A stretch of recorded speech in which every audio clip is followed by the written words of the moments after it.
I remember watching Caleb Williams at the Coliseum, the homecoming game against Michael Penix and the Washington Huskies. I was there up close and personal. I had firsthand experience watching Caleb Williams at USC. And when I came away from that game, the lasting impression in my mind, damn, Michael Penix really outplayed him. Damn, Michael Penix really looked like the better quarterback on the field. Damn, Michael Penix really made some throws that left me scratching my head saying, how did he make that throw?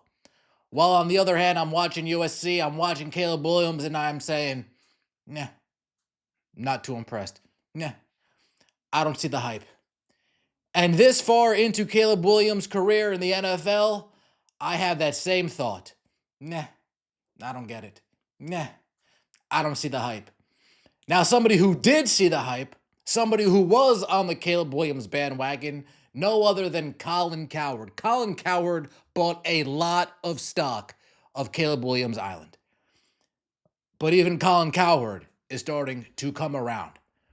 Caleb Williams lost to the Baltimore Ravens, a Ravens team that didn't have Lamar Jackson. Caleb Williams, 25 for 38, 285 yards, one interception. Can't get the job done. And the Bears have weapons, folks. The Bears do have weapons. Rome Odunze, first round pick. DJ Moore, one of the better receivers in the league. DeAndre Swift. He's got players on this ball club. And for some reason, these Bears just can't get it done. Colin Cowherd calls out Caleb Williams and the disaster that he's been so far. I saw a headline this morning. Caleb Williams is fine. Relax. And my take is third easiest schedule, hired the hottest coach offensively on the market, excellent weapons, spent $100 million on the O-line. Fine's not good enough. Fine is good enough if you take your family to dinner and it costs $48 and you're like, yeah, those tacos were fine. If you're spending $400 on the anniversary dinner, fine's not good enough. Like I look at the Bears and I'm like, I don't want to hear fine. I looked at the numbers last year and this year through 7 games. It's the same guy. Is it possible this is what he is? He's just fine as a number 1 pick. He's fine. He's okay. That would be a disaster. If it is, then that's a disaster.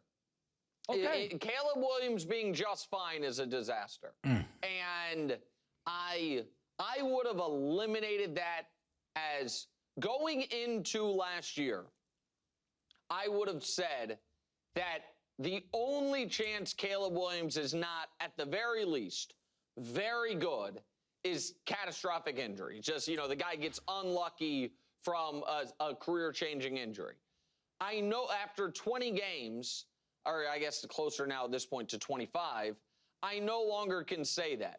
I think that while you still see the obvious, oh my God, look at that play he just made in a positive way moments, he is a year and a half in, still shaky at what should be the easiest stuff. And that is concerning.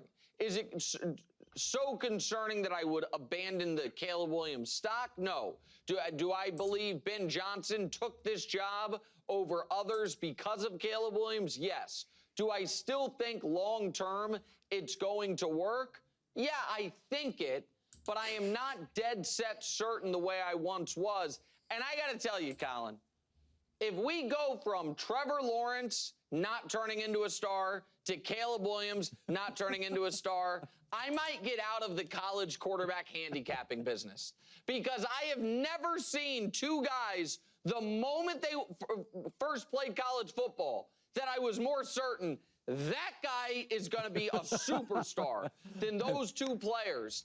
And Trevor has been disappointing. He's honestly been kind of the weak link thus far this season. It breaks my heart to say that about the Jags. And Caleb's been, as you put it, fine, blah. And if you, it's unfair, but if you remove the Cowboys game, his season numbers are downright bad. That's all concerning. Yeah, Trevor Lawrence, I can see where you'd buy into the hype, but when it comes to Caleb Williams, I just never bought into the hype. This is something that they were calling generational. This is somebody that the Chicago Bears organization, the general manager, they moved hell and high water to bring him players his rookie season. So he stepped into a situation where he had weapons all around him. He's not performing.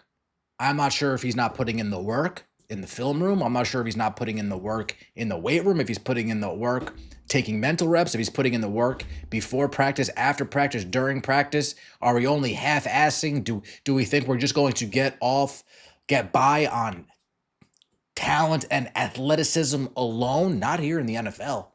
Not here in the NFL. You know, as the Packers are surging, the rival Bears at the most important position and offense look a little lost. That was a bad loss to Baltimore. Lamar Jackson can't play, and the Ravens still control the game. Third straight week. Or is it second straight week? Caleb Williams didn't have a touchdown. So first, Tyler Huntley deserves a lot of credit. The backup quarterback for the Ravens. Total pro, totally coachable, very efficient. That kid, 77% completion percentage and no turnovers. Never got the Ravens in trouble. Let's be honest. He was tremendous. He's exactly what a backup quarterback should be. Let's give that kid credit. Tyler Huntley, you are a pro. You are exactly what I want from a backup. I mean, he made every time they asked him to make a big throw, he did it. So let's just not blast Caleb. That is what a backup quarterback is. I may need you twice a year. And Lamar was there, high-fiving him. Pro, gets to play off in time, made 3 or 4 big throws, knew when to get down, knew when to throw it away. That's one of the best backup performances you're going to see. Now let's talk Caleb, because that's what the game was about. Ben Johnson is a timing and rhythm head coach for the Bears. Folks, Caleb's not a timing and rhythm quarterback. It's a weird marriage. Maybe it lasts, but they're going to be in therapy for 25 years. This thing is going to be a weird marriage. Caleb, here's what's worrisome. If you look at Caleb, he's very good, right, on script in the first quarter. But in the second through fourth quarters, he's completing 58% of his throws, and it gets worse. On the opening drive of the game, Caleb Williams this year completes 81% of his throws with 111 passer rating. The rest of the game, he completes 59% with an 87 passer rating. Damn. You take away that opening drive with Ben Johnson, and I've said you got the right coach, and it gets ugly. I mean, the Bears offense, it's like that kid. When the parents are home, he's fine. They leave, go to the grocery store. They come back, and the house is burnt down. You can't script the entire game. You got to be good beyond the first or second series. You got to be able to do stuff on your own. And he's dynamic. I think he's a nice guy. He's got a big arm. He's obviously on script, very coachable. But top-tier quarterbacks hit the layups. Even the layups look hard. Damn. Even the layups look hard. That goes to what Nick Wright was saying. Things that should be routine, things that should be fundamental, simply just aren't routine or fundamental when it comes to Caleb Williams. Let me know what you guys think in the comment section below. I appreciate all the support. Like the video, comment, subscribe. I appreciate everybody. See you later. Have a good one. Take it easy.